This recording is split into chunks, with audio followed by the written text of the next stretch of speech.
हाँ राकेश जी, आप कुछ कह रहे थे। हाँ भैया, हृदय में यही आ रहा था कि हम लोगों को कलेक्टिवली इसके लिए कुछ करना चाहिए, सो दैट जो निर्दोष लोग मारे जा रहे हैं उसमें कमी हो, और जो मार रहे हैं उनके आज्ञा पे हम लोग कुछ कार्य करें। जो भी राकेश हम कर जी, सकते हैं। राकेश जी, कितने सारे जी। सेशन हो चुके हैं ऐसे। जी बिल्कुल। अब हो चुके जी। अब इतने सारे हो चुके हैं। वो इसीलिए होते हैं, हम कैसे काम करें हम जान चुके हैं। अब हमें इस जी। तरफ इंडिविजुअली भी करना चाहिए अपने उसमें। नहीं, मैंने इंडिविजुअल लेवल पर कोशिश करी थी भैया। मॉर्निंग मेडिटेशन में मैं चित्त जाता है उधर। क्योंकि अब ये कहने की जरूरत नहीं है कि उन पे काम करना है ऐसी चीजों पे। अब ये कराने की भी जरूरत खत्म हो गई। वो तो हमने जी। ट्रेनिंग ले ली। अब इसका क्या तरीका होता है? अब जैसे 9:30 बजे डेली एक पोस्ट डलती है, ग्रुप में अक्सर डलती है। 5 दिन तो महीने में हफ्ते में 5 दिन डलती है ना। तो ये जी अंडरस्टूड बिल्कुल। है कि जो भी ज्वलंत समस्याएं चल रही हैं उन पे काम करना है। और जब ये 9:30 का टाइम होता है तो सबसे पहला टारगेट यही होना चाहिए। आपको बताएं, हमें इसको डिक्लेयर करने की भी जरूरत नहीं, चलो अब सामूहिक काम करते हैं। ये तो हम सब ऑलरेडी कर चुके हैं और ट्रेनिंग मिल चुकी है वो हमें। अब इसकी नीड नहीं बची कि हम एक सेशन बनाकर उस पर काम करें, क्योंकि ये पैटर्न तो हम पूरा कर चुके हैं ऑलरेडी। ये सीख चुके हैं हमें कैसे काम करना है।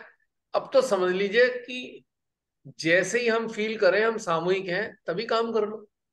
और जैसे क्या, सामूहिक तो है ही। कभी भी फील कर लेना, आपको सामूहिक ही नजर आएंगे हम सब।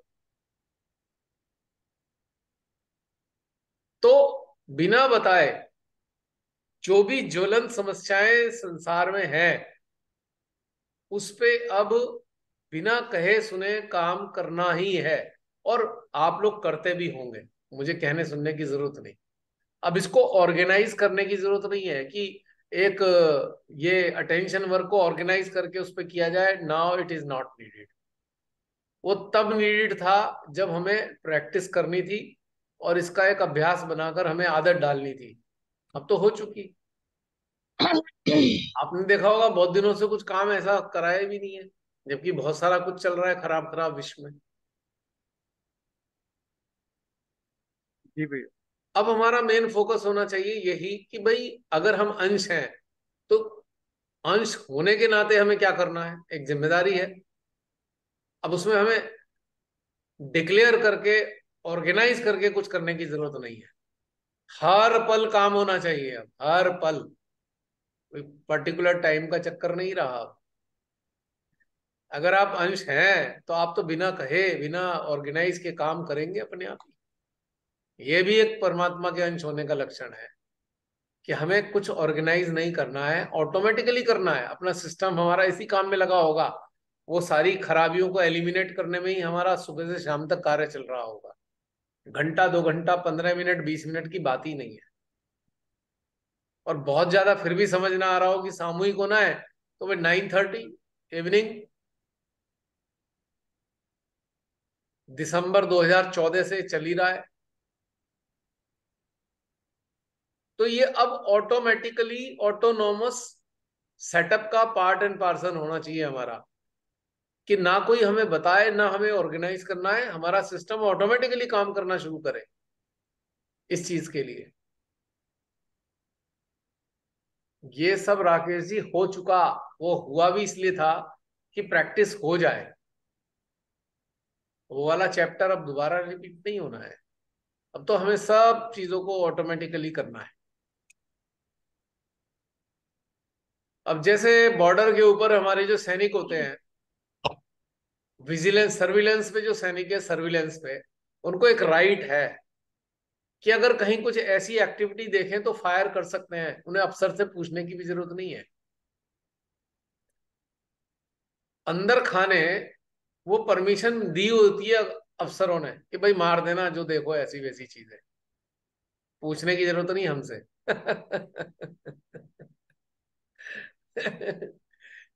क्योंकि अंश है ना। अंश है तो क्या पूछेंगे किससे? जब तक रियलाइज नहीं हो रहा था तो हम कर रहे थे। जब रियलाइज हो गया तो भाई अंश ही है। तो अब क्या तो पूछें और क्या ऑर्गेनाइज करें। एक्शन प्लान चलेगा। हैं? Direct action. Direct action. Direct हर, और एक्शन 10 20 15 मिनट नहीं, सुबह से उठकर रात तक यही तो करना है। करना क्या है और इसके अलावा? और एक परमात्मा के अंश होने का एक और लक्षण है बहुत मजेदार, आप लोग बहुत से गुजरते होंगे उस चीज से। अब जैसे जब हम ध्यान के माध्यम से परमात्मा के सानिध्य में जाते हैं तो क्या मिलता है हमें, क्या फील होता है, कैसा महसूस करते हैं हम? कोई बताएगा?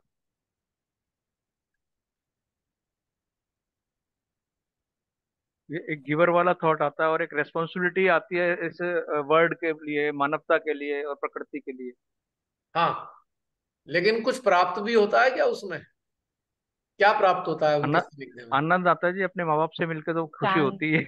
आनंद आता है, अच्छे प्रेम। प्रेम हाँ जी। आता है, जी वात्सल्य की बिल्कुल। अनुभूति होती है, हाँ नहीं? जी, हाँ जी। हाँ जी।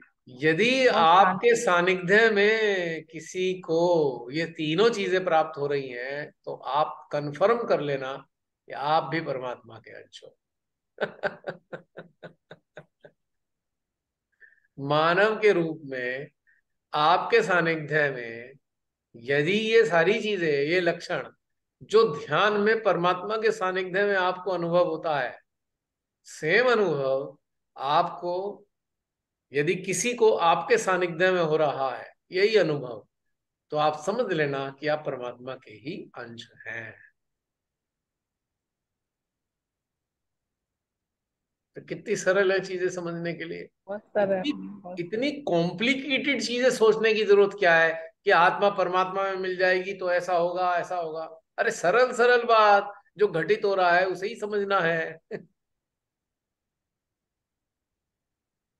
और एक और लक्षण है परमात्मा का, परमात्मा का जो मैनिफेस्टेशन है, देवी का जो मैनिफेस्टेशन है, एकदम सिंपल और सरल है। अब जैसे प्रकृति से देखो, प्रकृति खूबसूरत क्यों है? क्योंकि परमात्मा का मैनिफेस्टेशन है, इसलिए प्रकृति खूबसूरत लगती है। प्रकृति के जरिए अपनी वो प्रसन्नता प्रकट करते हैं। कभी कभी कितना सुहाना मौसम हो जाता है। तो आपके हृदय में अगर ये सारे लक्षण उत्पन्न होते हैं कि आप आनंदित हो, आपके सानिध्य में लोगों का आनंद आता है, आपके सानिध्य में प्रसन्नता की अनुभूति होती है, आपके सानिध्य में आनंद और सुकून की मतलब शांति महसूस होती है ना? और आप जहां जाते हो, आप जिसके पास चले जाते हो, वहां का वातावरण ही बदल जाता है, सुखद हो जाता है। अगर ऐसा हो रहा है तो भी आप परमात्मा के अंश हो। भाई अभी बड़ा टेंशन का वातावरण था, किसी जगह आप बहुत टेंशन चल रही थी, आप गए, आपने ना तो कुछ बोला ना कहा, फिर भी वहां का वातावरण बदल गया। अगर ऐसा हो रहा है तो यकीनन आप परमात्मा के अंश हो। ये सारे लक्षण परमात्मा की उपस्थिति के हैं।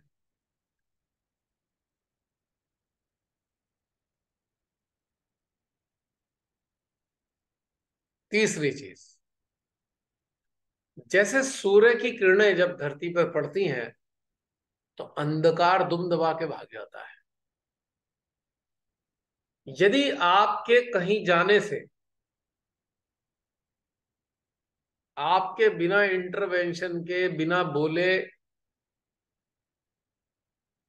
मानसिक माइंड ओरिएंटेड लोग भाग जाएं दुम दबा के, या असहज महसूस करने लगे, आपकी उपस्थिति में माइंड ओरिएंटेड लोग असहज महसूस करने लगे, तो तब भी आप समझ लेना कि आप परमात्मा के अंश हो। क्योंकि अंधकार को तो भागना ही होगा ना प्रकाश के आगे।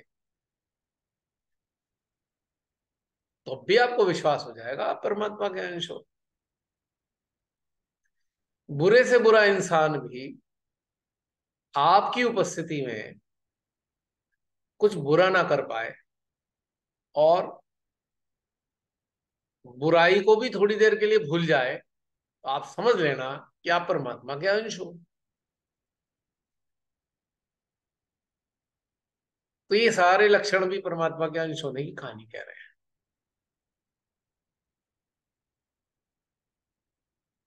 और एक और बड़ी इंटरेस्टिंग है, वो भी डे टू डे लाइफ में है, कि आपकी उपस्थिति किसी की सोल को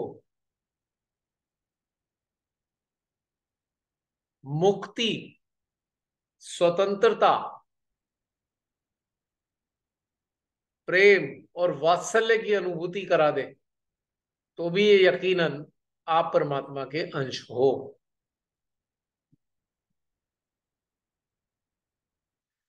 यदि आपके सराउंडिंग के लोग आपके संपर्क में आकर आपसे अपनी बातें कहकर हल्का महसूस करते हैं, लाइट फील करते हैं, तो भी आप यकीनन ये कह सकते हो कि आप परमात्मा के अंश हो। दुखी मन से कोई आया है आपके पास, अपने दुखों में डूबा हुआ, और आपके पास बैठा है, कुछ आपकी से बातें कर ली उसने और वो बिल्कुल लाइट होके चला गया, तो ये भी एक लक्षण है कि आप परमात्मा के अंश हो।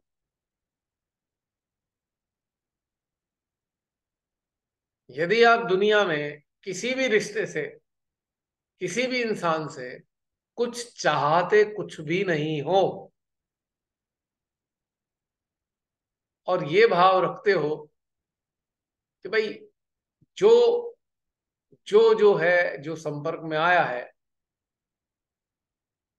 वो शांत हो जाए, या उसके अंदर की पीड़ा कम हो जाए, तो ये भाव आपका है अगर हमेशा, तो भी आप समझना कि आप परमात्मा के अंश हो। कि परमात्मा तो यही करते हैं, सबके दुख दर्द 2 मिनट में खींच लेते हैं अपने अंदर। नहीं, आप किसी स्वयंभू स्थान पे जाकर अनुभव कर सकते हैं। स्वयंभू स्थान जो ऊर्जा का एक स्रोत होता है, किसी भी एक प्रकार की ऊर्जा का स्रोत, वहां कितने ही लोग पहुंचते हैं, थोड़ी देर में सब कुछ भूल भाल जाते हैं, विचार रहित हो जाते हैं। तो स्वयंभू स्थान ईश्वरीय होते हैं, और वहां जाके वो सब भूल भाल जाते हैं, सब लोग जाने के बाद अपनी पीड़ाओं को। यदि आपके पास आकर कोई शून्य हो जाता है, आपके सानिध्य में शून्य हो जाता है, और उसे अपने दुख दर्द निर्मूल महसूस होने लगते हैं, तो भी आप समझ सकते हैं कि आप परमात्मा के अंश हो। अब ये सारे अनुभव तो डे टू डे लाइफ के हैं, छोटी छोटी चीजों में आपको ये महसूस हो सकता है। इस आधार पे आप आंकलन कर सकते हैं, अपने विश्वास को बनाए रख सकते हैं। और जब ये विश्वास आपको हो जाए इन लक्षणों के आधार पे, तो आपको एक आदत बदलनी होगी। चिंता और डर की आदत को त्यागना होगा, क्योंकि अब तो कंफर्म हो गया कि आप परमात्मा के अंश हो। अब चिंता का क्या मतलब रह गया? तो आपको अपनी काउंसलिंग करनी होगी कि अरे भाई, तू तो परमात्मा का अंश है, तू कहाँ बेकार की चिंता लेके बैठा है। यानी कि तेरा माइंड अभी भी एक्टिव है, उस माइंड को निष्क्रिय कर दो। और निष्क्रिय करने का तरीका आपको मालूम ही है, इसे बिल्कुल हृदय के सानिध्य में छोड़ दो, ये बेचारा माइंड निष्क्रिय हो जाएगा। और बताइए, कुछ और आप कहना चाहें? मैंने तो अपनी तरफ से कह दिया। प्राची बहुत देर से कुछ पूछना चाह रही थी। बोलो प्राची। पता नहीं है या नहीं, अभी तो दिख नहीं रही है। तुमने बड़ी देर में बताया भाई। नहीं, ये सेकंड सेशन, अभी जो लास्ट वाला शुरू हुआ उसके 2 मिनट पहले बोली है हम्म। प्राची। हाँ। प्राची हाजिर हो, आ गई। जय श्री माता जी भैया। जय श्री माता जी। भैया जैसे मैंने ना अपने अंदर नोटिस किया कि मुझे जैसे जानवरों से थोड़ा सा डर, तो ऐसे मैं डरती नहीं हूँ, लेकिन जैसे ना अगर मैं किसी कुत्ते को भी रोटी दूं ना, तो मैं उसको ऐसे मुंह में नहीं खिला सकती। मैं एक बैक स्टेप लेती हूँ दो। और ऐसे गाय को भी दूं तो जैसे मेरे पापा वो उसके मुंह में ही डाल देते हैं, लेकिन मैं नहीं डालती। मेरे अंदर वो एक थोड़ा सा हिचक बोलो, मतलब हिचकिचाहट बोलो, या अब डर बोलो, वो भी नहीं पता तो वो ना। कुछ नहीं, और हम्म। जब भी कोई ऐसे जानवर कोई दौड़ के मेरे करीब आ रहा होता है ना, तो मेरे अंदर एक अ, तुरंत पीछे जाने वाला एक बैक स्टेप वाला एक आता है, और मैं अंदर चली जाती हूँ, और उस टाइम हार्ट बीट तेज हो जाती है। ये ऐसा कुछ होता और है। नहीं है, ये कुछ भी नहीं है, आपका सामूहिक अवचेतन का एक प्रिंट एग्जिस्ट कर रहा है, जो किसी जीवन की साइकिल में ऐसा रहा होगा। कोई जानवर वानवर आपके पीछे पड़ गया होगा हाथ धो के, आप उसे भागे होंगे, तो उसका प्रिंट आज भी सामूहिक अवचेतन में मौजूद है। वो क्लियर नहीं है लेकिन वो हम्म। एग्जिस्ट करता है, जिसे कहते हैं ना substance of fear is there. क्योंकि वो घटना घटित हो चुकी है हम्म। आपके जीवन में, पिछले जीवन में हुई हो, कहीं हम्म। हुई हो, तो इसके कारण ये उस। भी है, इस जीवन में भी हुई है। और जैसे मैं हाँ। उस वक्त बहुत छोटी थी, लेकिन मेरे को घटनाक्रम याद है कि कुत्तों ने मुझे डराया था। हाँ तो। मतलब बहुत दूर तक दौड़ाया था, और गाय ने भी एक बार दौड़ाया था। हाँ तो। गाय या इंसान जो भी था ऐसा। तो वो तो वो वाला।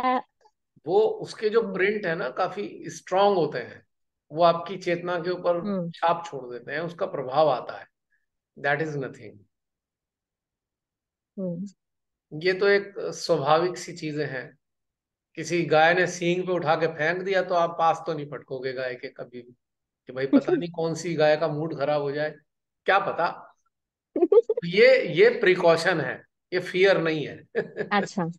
फिर ठीक है, दिस क्योंकि ऐसे कम्स में इन मुझे दिस लूज वाला कम्स इन ऐसे कोई फियर नहीं है। फियर हम्म। तो तब मानता कि कुत्ते को देखते ही आप थर थर कांपने लगते, तो कह सकता था फियर है या फोबिया हम्म। है। Dog phobia, cow phobia. Hmm. पर ये एक हम्म। प्रिकॉशन है, कि आपको मेमोरी के कारण आपको प्रिकॉशन दिया उसने, कि भाई ये थोड़ा दो कदम पीछे हट के खिला लो रोटी। कोई शूरवीर बन के उसके हम्म। सींगों पे थोड़ी बैठना है हमने। मैंने अभी हम्म। इस बारे प्रिकॉशन के बारे में मैंने बताया था ना, कि पहाड़ों का मैंने बताया था, भाई ब्रेक लगा के बैठ जाओ, हैंड ब्रेक खींच के बैठ जाओ, तो ये फियर नहीं है, ये प्रिकॉशन है। हम्म। कि अपनी व्यर्थ में फ्री फंड में अपनी जान गंवा के क्या करेंगे भाई। हाँ, अगर कुछ हो गया, लैंडस्लाइड हुआ हुआ है, तो डर नहीं लगेगा। ठीक है, जितना प्रिकॉशन ले सकते ले ले आदमी। मान लो मेरे सामने पत्थर गिरने लगे, तो एक सेंसिबिलिटी वाली बात ये होती है कि आप दो कदम पीछे हो जाओ या दो कदम आगे चले जाओ, उस पर्टिकुलर पत्थर गिरने वाली रेंज से थोड़ा बाहर चले जाओ। That is not fear, that is because of precaution. क्योंकि this life is very precious. इस लाइफ में हमें बहुत कुछ अचीव करना है। हम अपने जीवन को ऐसे ही नष्ट होने से नहीं, मतलब ऐसे ही नष्ट नहीं होने देंगे ना, कि पत्थर हमारी तरह लुढ़क के आ रहा है, हम खड़े हैं, माँ बचा लेना अपने आप ही, हम तो खड़े हैं। ये मूर्खतापूर्ण बातें हैं।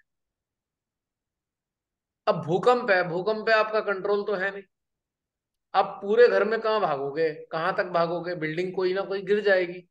लेकिन एक चीज है कि आपको पता लग रहा है कि ये जो हमारी छत की कोई कड़ी गिरने वाली है, मान लो कड़ी वाला घर है, लकड़ी वाला, ये गिरने वाला है, तो आप दो कदम पीछे हट जाओगे।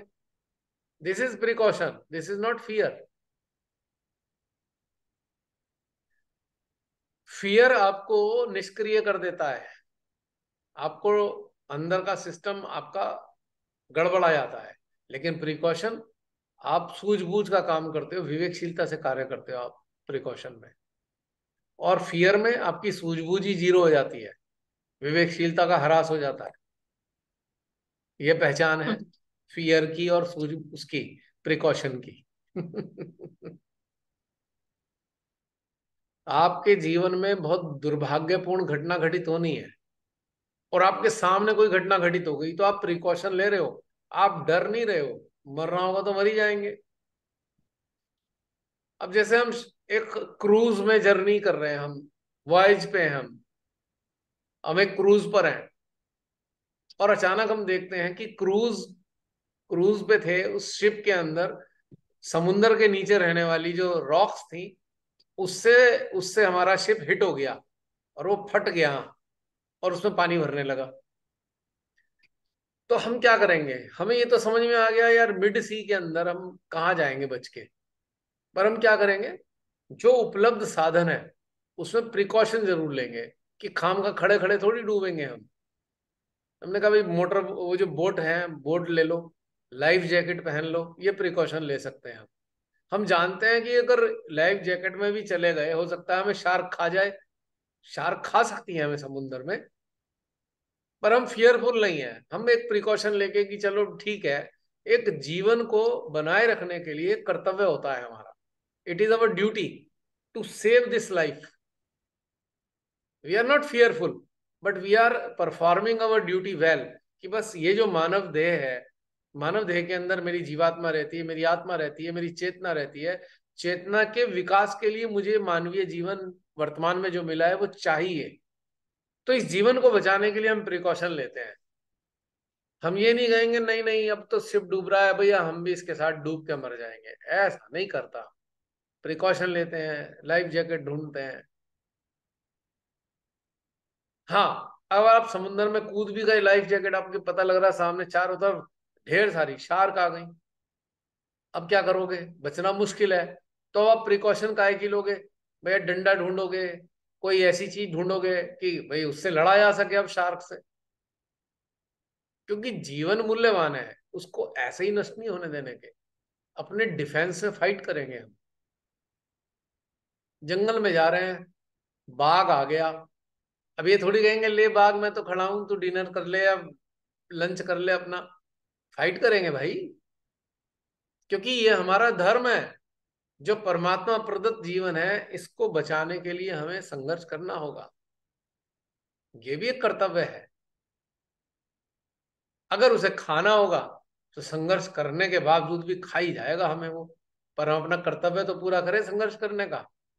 पर हम बिना डरे उससे लड़ तो रहे हैं ना।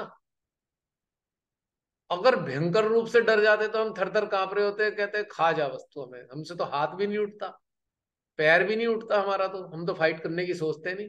तो डर होता है, आप एकदम जम जाते हो वहीं पे डर के मारे, आप फाइट नहीं करते। अगर आप फाइट शिथिल कर कर रहे हो देता है। तो आप डर नहीं रहे हो, आप प्रिकॉशन ले रहे हो। आप अपने जीवन को बचाने चाहते हो, क्योंकि ये जीवन बड़ा अनमोल है। जब बहुत डरे रहते हैं ना, कोई सिचुएशन हुआ और डर होता है, वो शिथिल हो जाता है वहीं पे। वो उसकी कुछ विवेक शून्य हो जाता है, मतलब मैं बोल सकता, वो बहुत डरा हुआ होता है। मैंने देखा है एक बार, आग लग गई थी फ्रिज में हमारे। सब चिल्लाने लगे। मैंने वो काम किया, वहां स्विच ऑफ किया, ये सब किया। फिर मैंने अपने आप को देखा कि मैं क्यों कर सकी, क्योंकि मैं उस अब आगे का नहीं सोचा कि आग में जल जाएंगे, अटैच नहीं हुई। वहां पे भी मैंने देखा कि अटैचमेंट हो जाता है। हाय आग लग गई, हम जल जाएंगे, ये वाला चीज नहीं रहा, तो कर पाई कुछ कुछ चीजें। ये समझ में आया। तो शिथिल हो जाता है लोग। डर, भय, नशा, अहंकार, याद रखना। भय, नशा, अहंकार आपकी विवेकशीलता को खा जाता है। और एक और है क्रोध। पिंगला और ईड़ा से उपजा हुआ क्रोध। भय, नशा, अहंकार और क्रोध। लेकिन क्रोध कौन सा? जो ईड़ा और पिंगला से उपजा है। ये आपकी विवेकशीलता को नष्ट कर देता है।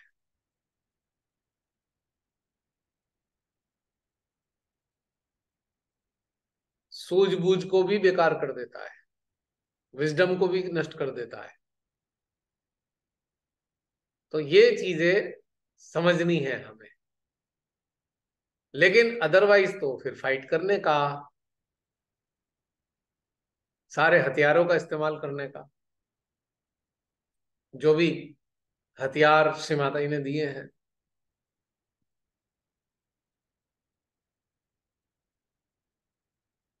अब आप देखो, हमारे देश के जो अंधभक्त हैं, पूरी तरह विवेकहीन हैं लोग।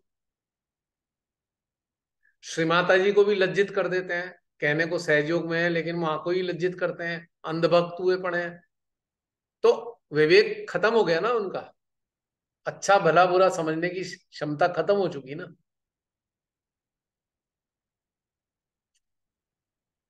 तो इसी प्रकार से भय भी हमारी सारी चीजों को खराब कर देता है। लेकिन अगर हमारी चीजें सक्रिय हैं तो निश्चित रूप से हम भयभीत नहीं हैं।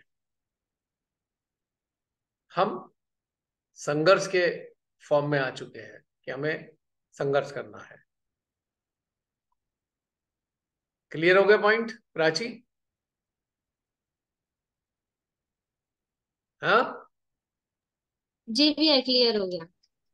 अब आपको रात को सो रहे हो, खटपट हुई, आपको पता लगा, ऐसा लगा जैसे कोई चोर घुस आया, तो आप क्या करोगे? जो हाथ में होगा उसे लेके चलोगे ना साथ में, कि देखें, सामना हम्म, करेंगे इसका। बिल्कुल। तो होता है ना। या डर के मारे, एक होता है डर के मारे घिग्गी बन गई, एक कमरे में बैठ के थर थर थर थर कांप रहे हैं, तो यहां डर हो गया। हम्म, तो बहुत सारी चीजें हैं, ये छोटी छोटी चीजें हैं जो हमें समझाती हैं। तो उम्मीद करता हूं कि आप सब लोग अपने विभिन्न प्रकार के जो अनावश्यक भय हैं, भय वैसे अनावश्यक ही होता है, भय का कोई मतलब नहीं है। और एक और भय है भैया, वो तो बड़ा कॉमन है, भगवान से डर। बड़े लोगों को भगवान से डर लगता है, पर लगता किन को है? जो उल्टे काम करते हैं उन्हें डर लगता है, जो सीधे काम करते हैं उन्हें कोई डर नहीं है। क्योंकि उल्टे काम करने वाले भगवान के अंश नहीं होते, समझ लेना इस बात को। वो शैतान के अंश बन चुके होते हैं, और शैतान को तो भगवान से हमेशा डर लगता है। और जो सच्चे हैं उन्हें काय का डर है भाई? भगवान से। अपने माता पिता से कौन डरता है भाई? और माता पिता से जिन्हें डर लगता है वो शैतान बच्चों को ही लगता है। जो उल्टे काम करते हैं, रात दिन डांट खाते रहेंगे, उन्हें ही डर लगता है कि फिर डांट पड़ेगी, कोई उल्टा काम कर रहे हैं हम। कितने सारे लक्षण हो गए ये। अब तो कहीं ना कोई मैच कर ही जाएगा ना हमारा। तो कहीं थोड़ा बहुत विश्वास तो हो ही जाएगा ना, हाँ है वही अंश भगवान के। और इन सारे लक्षणों के विपरीत जिनके अंदर बातें हैं, आई एम सॉरी टू से, भगवान के अंश तो नहीं हो एटलीस्ट, इनके विपरीत जितने लोग हैं। क्योंकि अंश होते हैं तो ये सारे लक्षण होंगे ही होंगे, और नहीं है तो फिर नहीं है, सीधी सच्ची बात है। ये मेरी अपनी अनुभूति है भाई, कोई इसे पूरा वो ना मान ले कि भैया बिल्कुल पक्का वाला पुराण और उपनिषद जैसा ना समझ ले। ये लाक्षणिक है और अनुभूति के आधार पे है। और अगर किसी के अंदर आधे अधूरे कम भी हैं तो ये इन्फिनिटी कॉम्प्लेक्स में नहीं जाना। आप थोड़ा थोड़ा राइट डायरेक्शन में चलना शुरू करोगे, ये लक्षण भी आपके अंदर प्रकट होने लगेंगे। अब मैं क्लियर बता रहा हूं, अंधभक्त तो भगवान के अंश नहीं है, क्लियर कट। इसमें कोई बिल्कुल इधर उधर का दाएं बाएं वाला मैटर नहीं है। अब कोई कहे भाई अगर कुछ बात दिन बाद कोई अंधभक्त नहीं रहा तो, तब भी नहीं है वो भगवान का अंश। क्योंकि भगवान का अंश होता तो अंधभक्त पहली बार में ही नहीं होता, पक्की बात बता रहा हूं मैं।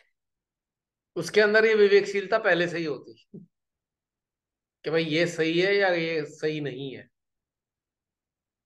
अब वो तो जूते बूते खा खू के कोई कहे भाई मैं अब अंधभक्त नहीं रहा, तो फिर ये नहीं माना जा सकता। वो तो जूते खाने के बाद तो आदमी को मजबूरी में सरेंडर करना पड़ जाता है। मैं तो फिर सोच किसी रहा और हूँ की भक्ति करेगा। मैं तो सोच रहा हूँ 24 के बाद अंधभक्तों का क्या होगा। वो तो ना इधर में रहे बेचारे, ना इधर में रहे। अभी अंधभक्त खड़े हुए थे इजराइल के साथ, और हमारे प्रधान सेवक ने फिलिस्तीन के पक्ष में दे दिए, तो बेचारे मर गए। कहाँ मर गए थे, मरवा दिया हमें तो प्रधान सेवक ने। हमने तो पूरी शक्ति लगा दी इजराइल के साथ खड़े होने की, और फिलिस्तीन का उन्होंने सहयोग करने की बात कर दी। तो वो तो बेचारे कहीं के नहीं रहते। बेचारों की बड़ी दया आती है ऐसे लोगों पे। पर क्या करें, दया करके करना क्या है? अब कॉकरोच पे कभी दवा दया आ सकती है क्या किसी को? कॉकरोच पे, मक्खी मच्छरों पे दया आती है क्या किसी को? ये भी ऐसे ही है। इनका क्या, ये भी ऐसे ही है। भाई कॉकरोच अगर ज्यादा हो किसी किचन में तो टाइफाइड होने के पूरे चांसेस हैं, फूड पॉइजनिंग होने के पूरे चांसेस हैं, राइट? जिस सोसाइटी में अंधभक्त ज्यादा होंगे वो सोसाइटी का तो बेड़ा गर्क होना ही होना है। तो कॉकरोच से किसी घर में कोई बेनिफिट होता हो तो बताओ। मक्खी मच्छर ज्यादा हो किसी घर में तो बीमारियां लगने के चांसेस होते हैं। इनके होने से कोई लाभ तो नहीं है ना किसी घर को। तो ऐसी अंधभक्तों का कोई लाभ नहीं है सोसाइटी में। इवन मानव जाति के लिए भी कोई फायदेमंद नहीं है ये। इसीलिए मैंने कहा कॉकरोच जैसे होते हैं ये। आई एम सॉरी, अब जो भी हैं तो हैं भैया। और ये भी पहचान है परमात्मा के अंश की, उसे सही बात कहने में बिल्कुल डर नहीं लगता।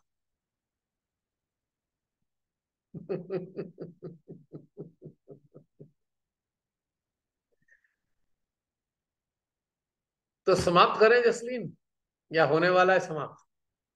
8 मिनट रह गए।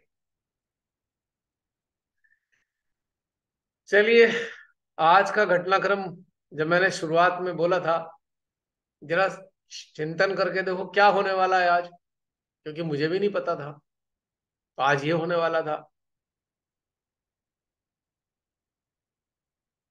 और ये भी एक पहचान है परमात्मा के अंश की कि आपके माध्यम से जो कराने जा रहे हैं वो आपको भी नहीं पता। ये भी एक पहचान है। अगर आपको पता है तो फिर कोई सेटअप माइंड के अंदर डेवलप कर रखा है आपने। और अगर माइंड ओरिएंटेड हो तो परमात्मा के तो अंश नहीं हो। के आप अंदर स्पॉन्टेनियस हैं, आपकी लाइफ में स्पॉन्टेनिटी ही है केवल। तो ये भी एक लक्षण है कि आप परमात्मा के अंश हो। हाँ प्रियंका, कुछ कह रहे मौलिकता हो? होगी। हाँ, हाँ मैं कह रही हूँ भैया, मौलिकता होगी, पूर्ण रूप से हाँ, मौलिक होगा, अंदर से नैसर्गिक होगा जो भी होगा। बिल्कुल बिल्कुल, ये निश्चित रूप से पूरी तरह भयमुक्त।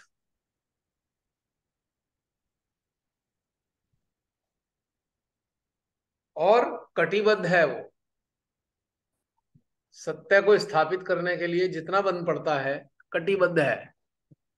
क्योंकि परमात्मा की सारी शक्तियां इस सृष्टि में संतुलन स्थापित करने के लिए कटिबद्ध हैं। आपका भी वही कंट्रीब्यूशन है जो शक्तियों का कंट्रीब्यूशन है। अपने अपने स्तर पे, अपनी अपनी चेतना के द्वारा, अपने अपने लेवल पे आप वो कंट्रीब्यूशन के लिए हमेशा सक्रिय रहेंगे। शरीर से होते हुए भी और शरीर के बाद भी सक्रिय रहेंगे, शरीर समाप्त होने के बाद भी। तो ये भी एक अंश, ये भी एक लक्षण है अंश होने के। क्योंकि परमात्मा जब अवतार लेके आते हैं मानव देह में तो भी वही काम करते हैं वो, और बिना देह के भी वही काम करते हैं। भाई देह नहीं है परमात्मा की, लेकिन साकारात्मक नकार उसमें साकार रूप में, निराकार रूप में भी वही कार्य कर रहे हैं, सक्रिय हैं वही। और शरीर लेके आए थे तब भी उन्होंने वही काम किया, संतुलन का, संतुलन की स्थापना की। श्री राम ने भी संतुलन की स्थापना की, नकारात्मकता और सकारात्मकता में। कृष्ण जी ने भी वही कार्य किया, जीसस ने भी वही कार्य किया, श्रीमाता ने भी वही कार्य किया। आप ईश्वर की संतान है तो आपके माध्यम से भी वही कार्य होना है। आप संसारिक कल्याण की ओर नहीं जाते हो, आप चेतना का कल्याण देखते हो। चेतना कल्याण की बात करते हो आप, संसारिक कल्याण का कोई खास महत्व नहीं है। वो तो एक घटनाक्रम है, और संसारिक घटनाक्रम प्रारब्ध जनित है। तो वो बिल्कुल तो 100%। जो हो रहा था उसी के प्रति परिणाम स्वरूप आज घटित हो रहा है। लेकिन जो शाश्वत है वो चेतना है, वो जीवात्मा है, वो आत्मा है, जीव है, उसके कल्याण की बात है, संसारिकता के कल्याण की बात नहीं है। तो इसलिए आपका झुकाव जीवात्मा की ओर होगा, चेतना की ओर होगा, हृदय की ओर होगा, आत्मा की ओर होगा, परमात्मा की ओर होगा। तो ये भी एक लक्षण है कि आप परमात्मा के अंश हो। मैं समझता हूं इतने सारे लक्षणों में कोई ना कोई तो टच कर ही जाएगा। और ये आपके कॉन्फिडेंस को बढ़ा देगी ये चीज। क्योंकि तुलनात्मक आधार पे अपने आप को दीनहीन समझ लेते हैं हम में से ढेर से लोग, जबकि दीनहीन होने वाली कोई बात है ही नहीं। जब परमात्मा के अंश है तो दीनहीन होने का क्या पॉइंट रह गया है?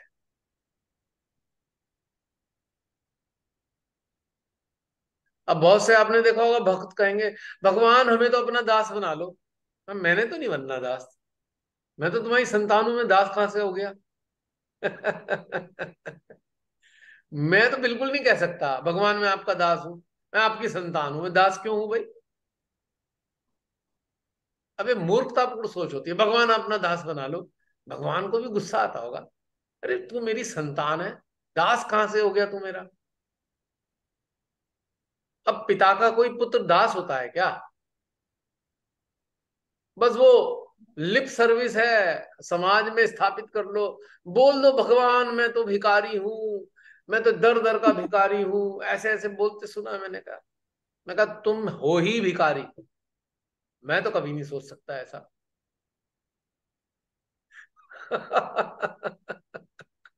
वो लगता है ना, ऐसी ऐसी बातें करके हम में महान हो जाएंगे, हम कितने महान है, अपने आप को बिल्कुल निर्मूल कर दिया है इसने। बताओ किसी संत ने, किसी सदगुरु ने कभी अपने आप को भिखारी कहा? किसी भी संत ने कहा मैं भगवान आपका दास हूं? बता दो, कोई हो तो मुझे बताना। याद कर लो किसी ने कहा हो मैं दास हूं तुम्हारा। हाँ, कुछ रोंदू सोंदू से लोग हुए हैं प्राचीन काल में, वो ये सब रोना रोया करते थे, वो मुझे कभी नहीं अच्छे लगे। वो भजन वाले, भजन वाले। हाँ, यार रोते ही रहोगे, थोड़ा कुछ माहौल भी ठीक कर लो। अब कुंडली उठाए हुए श्री माता जी को 10 साल हो गए किसी की, अब भी गाय पड़ा है वो, कुंडली माँ सहस्त्रार पे आ जाओ। माँ कहेगी कुंडली माँ की पगला गए हो तुम लोग, इतने साल से तो तुम्हारे सहस्त्रार पे बैठी हूँ, अब भी बुलाए जा रहे हो कुंडली माँ सहस्त्रार पे आ जाओ, सहस्त्रार पे आ जाओ। तो ऐसी मूर्खतापूर्ण बातें मेरे समझ से बाहर है।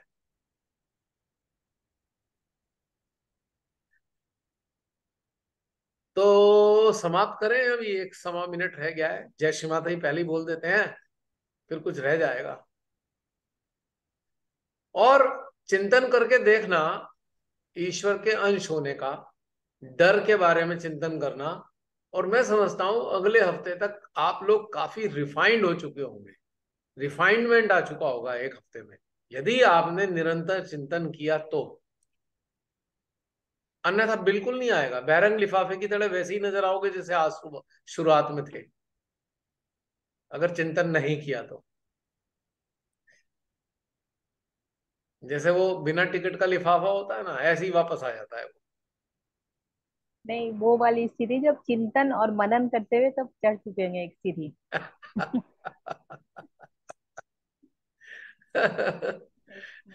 नेक्स्ट। चलो, आप सभी सहजी जो नेक्स्ट। YouTube पे सब चीजों का आनंद ले रहे हैं, आपसे भी विनम्र निवेदन है, तो चिंतन यात्रा पे चलें और अपना महत्व जानें। श्री माता जी ने ऐसे ही आपको अपने चरणों में स्थान नहीं दिया है फ्री फंड में, महत्व है तभी दिया है, बस महत्व को जानना शेष है। क्यों? एक बहुत, बिल्कुल एक बहुत चीजें होती है, आपकी और परम के बीच बहुत क्लियरिटी होती है। अब तो ई फॉरवर्ड वाला नहीं है बहुत। हाँ जसलीन बताओ, कुछ बता रहे थे तुम। मैं लास्ट वीक जैसे मेरी डॉटर अपसेट थी कुछ जेन्युइन रीजंस की वजह से, तो मैं उसे मतलब अच्छा हैप्पी फील कराने के लिए बहुत सारी चीजें कर रही थी, बट उसका कुछ चेंज नहीं हो रहा था। और मैं जेन्युइनली ऐसे फील करती कि वो जेन्युइन लव क्यों नहीं फील करी, और जहां वो देख रही है जो चीजें वो फील कर रही है वो फॉल्स है, या after few months she will not even remember. और मेरा जो एफर्ट है वो वेस्ट लग रहा था कि उसको काउंट ही नहीं कर रही वो। फिर मुझे यही श्री माता जी के लिए लगा कि वो हमारी लाइफ में मतलब हमें वो इतना दे रही होती है, बट हम कुछ चीजों की वजह से अटके रह जाते हैं, हम देखते ही नहीं है जो एक डिवाइन लव हमें मिलता है।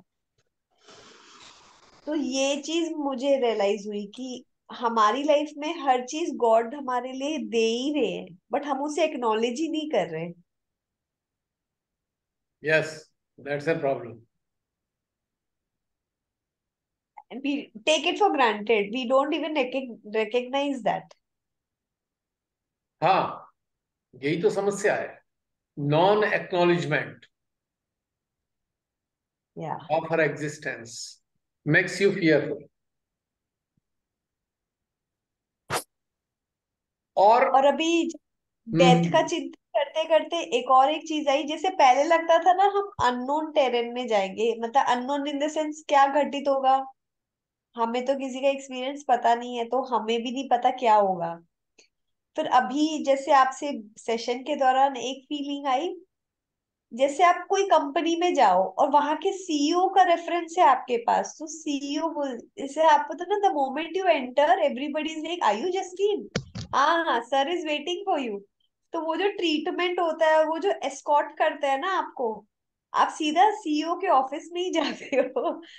तो वो वाली फीलिंग आ गई तुरंत जब आपने बताया, तो इस लगा अच्छा हम कोई कम नहीं है। हमें एस्कॉर्ट किया जाएगा। ये भी एक मेंटल फियर को रिमूव करने के लिए बात की है मैंने, फैक्ट ये भी नहीं है। I am sorry. ओ, दिल टूट गया। ये भी मेंटल फियर को दूर करने के लिए कि भगवान है, हमारे अंदर एक फियर है, तो उस फियर को कोप अप कैसे करते हैं, भगवान है, श्री माता जी हैं, ठीक है। जबकि ये एक्नॉलेजमेंट कि श्री माता जी हैं, भगवान है, ये भी हमें इधर की तरफ नहीं आना चाहिए, ये भी एक विकल्प है। अब फंसे, ये विकल्प कैसे है भाई, कैसे है विकल्प बताओ। मुझे नहीं पता, ये तो वैसी अननोन टेरिटरी है।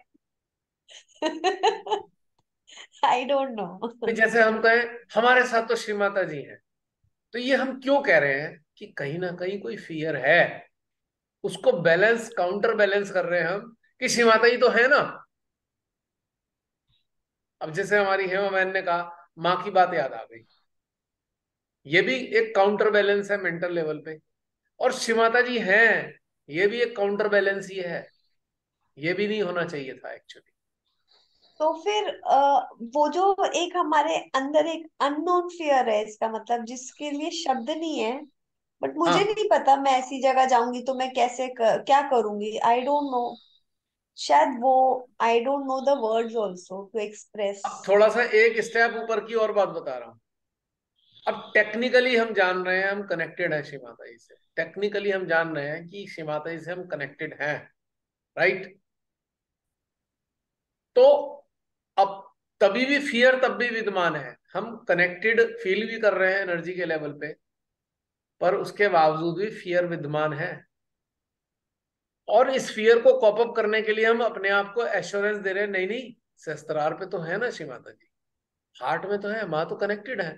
यहाँ हमें एक्नॉलेजमेंट के साथ में एश्योरेंस देना पड़ रहा है अपने आप को, but we are still not assured, some fear is still haunting. क्यों हॉन्ट कर रहा है वो, क्यों हमें वाइब्रेशन के माध्यम से, ऊर्जा के माध्यम से, जो कनेक्टिविटी है उसके माध्यम से हमें एश्योर क्यों करना पड़ रहा है अपने आप को। क्योंकि मैं अपनी डे टू डे लाइफ में ऐसी नहीं हूँ, जो होगा देखी जाएगी, मैं ऐसी नहीं हूँ, डेयर डेविल नहीं हूँ मैं। ना, मैं मतलब इसका मैं इसका उत्तर ये नहीं है, इसका उत्तर ये है, चूंकि हम ये अभी तक रियलाइज नहीं कर पाए कि हम उन्हीं के अंश हैं। This is because of the non realisation of this fact that we are the part and parcel of Shri Mata ji. अभी तक रियलाइज नहीं कर पाए हैं, अभी तक हम एक्नॉलेजमेंट की हेल्प ले रहे हैं कि देखो वाइब्रेशन आ रहे हैं, माँ है, देखो शस्त्रार पे है, माँ है, हार्ट में है। तो ये एक्नॉलेजमेंट का सहारा इसीलिए लेना पड़ रहा है कि हम अभी तक ये रियलाइज नहीं कर पा रहे कि हम तो उन्हीं के अंश हैं।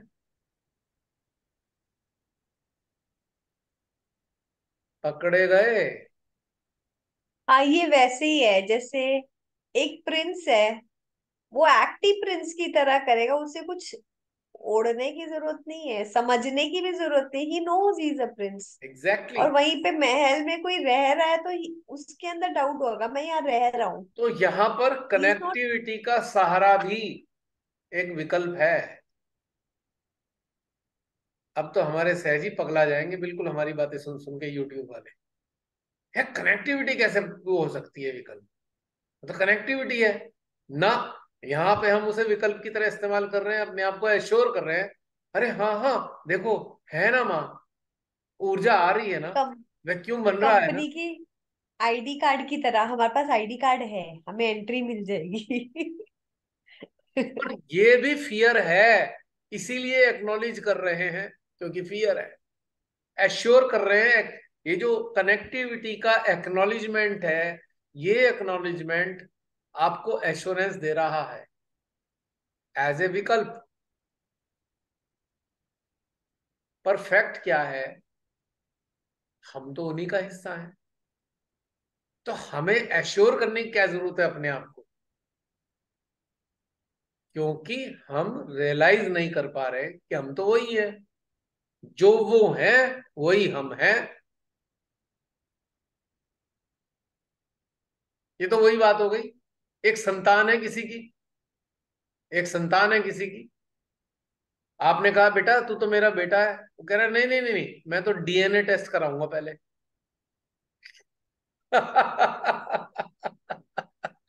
बच्चे को विश्वास नहीं है कि मेरी मम्मी यही है। नहीं, मैं तो डीएनए टेस्ट कराऊंगा, तब विश्वास होगा मेरे को। तो हमारे सहजी डीएनए टेस्ट करते हैं, वाइब्रेशन आ रहे हैं आ रहे हैं आ रहे हैं, देखो वैक्यूम बन रहा है बन रहा है बन रहा है, शस्त्रार पे खिंचाव हो रहा है। अब ये डीएनए टेस्ट चल रहा है कि हम माँ आदि शक्ति की संतान है कि नहीं है। हंस गए? पहुंचे यहां तक? समझ में आई कहानी? बहुत टफ लग रहा है। टफ थोड़ी है। बहुत हमें नहीं अंडरस्टैंडिंग में कि हम लोग को कितना गैप हो जा रहा है, लॉट ऑफ गैप। और जिस दिन ये रियलाइज हो गया, अरे हम तो उन्हीं की संतान है, समस्या खत्म हो गई। फियर नाम की चीज उसी दिन खत्म होगी जिस दिन ये रियलाइज हो जाएगा हम तो उन्हीं की संतान है, उन्हीं के अंश है। हमें कोई डीएनए टेस्ट की जरूरत नहीं है। We know we are her children. मैं एक बात यहाँ पे शेयर करूंगी कि कैसे इस चीज को निकाला है हृदय में, कैसे इस भाव को मैंने ग्रहण किया। मैंने देखा कि चिंतन ही से हुआ ये सब, कि ये जो पूरी रचना है अगर वो ही है, ये पूरी रचना जो अगर उन्हीं की है, तो क्या आकाश डरता होगा, क्या सूरज डरता है, क्या ये हवा ये नदी सब डरती है? ये सब करते करते अगर हम कहते हैं कि हम यही हैं जो ये सब चीजें हैं, पृथ्वी तो डरती नहीं।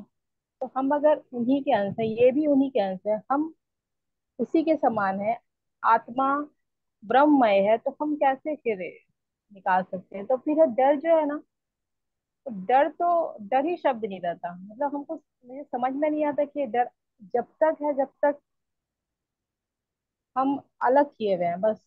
जैसे ही लगता है कि सब, अगर सब सब ब्रह्म है, तो फिर हम डरेंगे कैसे? कौन डर एग्जैक्टली। सकता है जब वही है? बहुत बहुत सुंदर चिंतन है प्रियंका, बहुत सुंदर चिंतन है, ब्यूटीफुल। ये मैंने किया खुद से, और तो एकदम आज जीरो, एकदम शून्य हो जाता है इंसान इसमें। हम्म एकदम एकदम पूरा शून्य हो जाता है, फिर आपको डर तो नहीं रहता। ये तो मेरा 100% दावा है कि डर तो नहीं रहेगा, बाकी का नहीं पता, थोड़ा मोड़ा माइंड में चल जाएगा लेकिन डर नहीं रहेगा। ये कर लिया है, एक्सपीरियंस जो किया ना लाइफ का, तो ये चीज कर लिया कि डर नहीं है। अगर श्री माता जी निराकार में सब है, अगर जो पार ब्रह्म है वो सब वही है, तो मैं तो वही हूँ ना। मेरी आत्मा भी तो ब्रह्म है। मैंने उसको अगर पा लिया है, जरा टच कर लिया है, तो फिर डर कैसे हो सकता है? डर नहीं है। ये मानव वाला जो डर है वो नहीं रहता। ये किया। तो ये जो चीज है समझने की, बारीकियां हैं थोड़ी सी, सूक्ष्म है चीजें ये। कि कनेक्टिविटी भी है, सब कुछ है, फिर भी डर है, क्योंकि रियलाइजेशन नहीं है इस फैक्ट का। रियलाइजेशन नहीं है फैक्ट का। अब इसके बाद क्वेश्चन आएगा, रियलाइजेशन कैसे करें? कोई बताएगा रियलाइजेशन कैसे करें?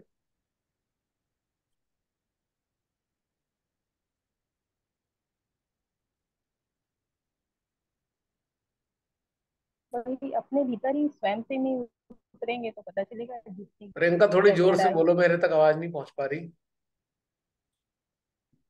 जितनी भीतर ही उतरने से होगा भैया।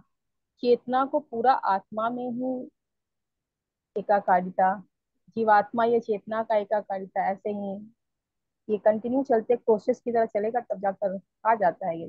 डर तो निकल जाता है। और एक चीज है कि जो आपने बहुत बड़ी बात की थी, डर का सबसे नहीं कि सबसे बुरा क्या हो जाएगा। बच्चा है, मैं देख लेती हूँ अगर मेरे सामने खत्म हो गया, सामने ही सोया है, मैं ऐसे ही बोल रही हूँ, तो क्या हो जाएगा मेरे अंदर, क्या चलेगा हृदय में, मैंने पूरा फील किया। ठीक है मैं रो लूंगी, अगर जिंदा रखना हो तो माता जी मुझे रख लेंगी। ये मैंने सोच लिया कि जब हम इसको पूरा अपना मान लेते हैं ना कि मेरा ही सब कुछ, ये घर मेरा, ये पैसे मेरा, ये वो, तो जितना ज्यादा चिपक होता है ना तभी होता है। ये पति मेरा वहां सोया हुआ है, वो खत्म हो जाएगा, वो मर जाएगा, ये सब बोलना ही में लगता है ये पति को मरने बोल दी। अरे अगर उसका जीवन लिखा है श्री माता जी ने तो जिएगा, नहीं तो मरना होगा तो मैं क्या कर लूंगी, कहाँ मैं ब्रह्म हूँ, मैं उससे अंश तो जरूर हूँ, पे मेरे हाथ में तो कुछ नहीं है। ये चीजें जीवन को जीने के बाद ये सीख लिया है ऐसे करके। तो सबसे ज्यादा यही फंसते हैं, बच्चा, पति, पैसा, ये चीज। इससे निकल गए ना तो बहुत मजेदार जिंदगी होता है। तब लगता है ये सबसे बुरा जो सोच लिया, अब कुछ भी छूट जाएगा, कोई दिक्कत नहीं है, ऐसा हो जाता है। चलो ठीक है, कोई कर लेंगे ये बताएगा चीज कि तो। हम रियलाइज कैसे कर पाएंगे कि हम उन्हीं के अंश हैं?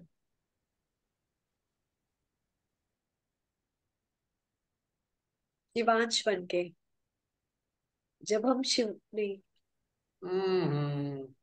मुझे अंदर मनन से ऐसे लग मनन रहा चिंतन से। इंफॉर्मेशन वाले लेवल पे नहीं पूछ रहा हूं मैं, रियलाइज फीलिंग वाले लेवल पे बताओ। मन कनेक्टिविटी के बाद मनन चिंतन करके।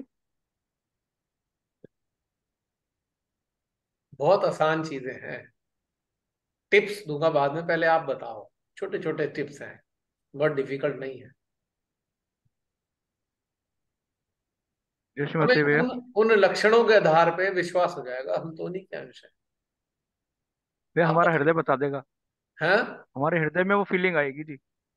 अरे राकेश जी, अब ये वाली बातें, इंफॉर्मेशन वाली बातें नहीं, हमें फीलिंग करके बताओ ना। मैं बताना चाहती हूँ प्रैक्टिकली चीज जैसे बताओ जिससे हम एक लॉजिकल लेवल पे हम समझ पाए। अब हमने कह दिया हृदय बता देगा, अब हमें एश्योरेंस अपना ही नहीं है, हृदय बताएगा, नहीं बताया तो क्या होगा फिर? या माध्यम बन के बन सकते हैं। We are, Right. माध्यम? हाँ भैया, जब हमारी चेतना का स्तर ही हमें बताएगा कि अब हम सुख दुख से आ, मान प्रतिष्ठा, मतलब इन चीजों में उलझते नहीं है, हमारे लिए सब कुछ सामान्य है। मतलब जब ऐसी हमारी स्थिति हो जाएगी चेतना ना की, ना बहन, वही ये हमें ये बताएगी। ये गा गी गे वाली बातें नहीं करेंगे। हम करेंगे ये हो रहा है आज, इससे हमें पता लग रहा है। ये गा गी गे तो आप सेंटर में सुनते आ रहे हैं, और शिमाता जी वी ने आर, बहुत सारे लेक्चर्स में ये गा गी गे सब बताया है। ये हो जाएगा, वो हो जाएगा, माँ ने बता चुकी है सारी चीजें। लेकिन वी आर मोर आज विविड। अभी वर्तमान में हम कैसे जानेंगे कि हमें पता लगे कि हम उन्हीं के लक्षण, हमारे अंदर उन्हीं के लक्षण हैं या हम उनकी संतानें हैं? जैसे आप ही ने पहले बताया कि हम मोर गिविंग है, पीसफुल है, हम झगड़ा नहीं करते, आनंद में है। कुछ कुछ नजदीक आ रही हो हमें आज स्थिति, आज की अभी की स्थिति में समझना निर्विकल्प है। में है। आज की अभी की स्थिति में हमें समझना है कि क्या हम आज की स्थिति में, जब हम कनेक्टेड तो हैं, नो डाउट, टेक्निकली कनेक्टेड है, नो डाउट, पर हम समझ क्यों नहीं पा रहे? कहीं हमारा कोई मिसिंग फैक्टर है। आत्मा को, भैया हाँ, आत्मा को परम में एकाकार करके।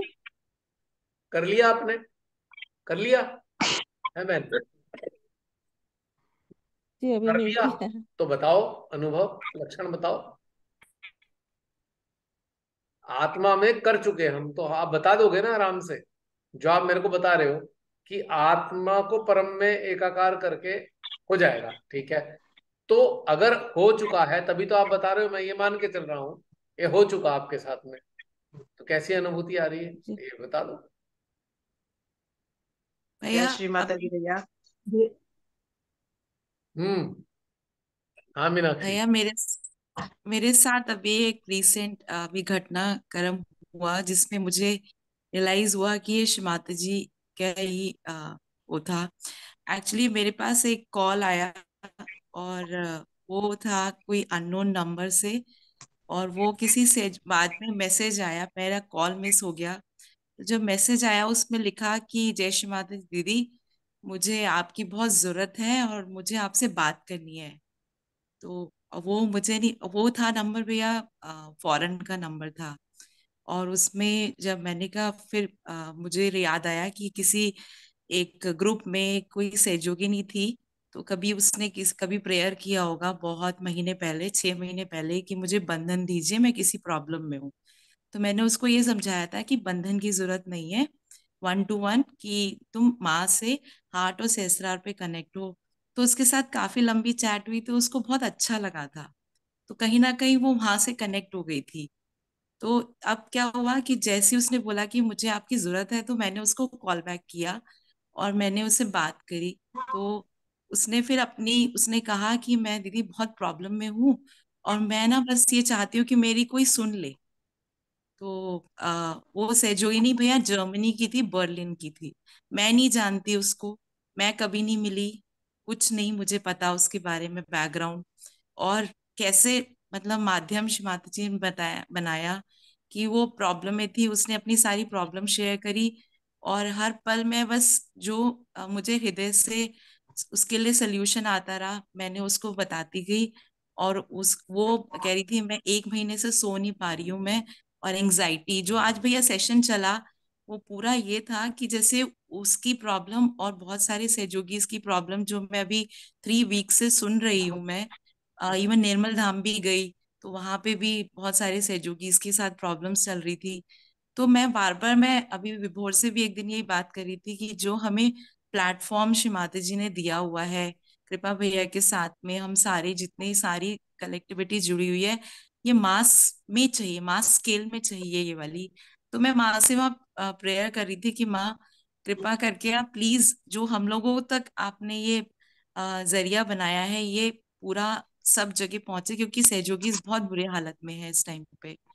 तो मतलब ये सब चीजें घटना हो रही हैं। तो मुझे ऐसा फील हो रहा है कि ये जो माँ करा रही हैं, जो मुझे ये रियलाइज हुआ, शायद माध्यम बन के ही ये जो समाधान किसी के जिंदगी में हम पहुंचा पा रहे। तो वो मुझे अनुभव हुई।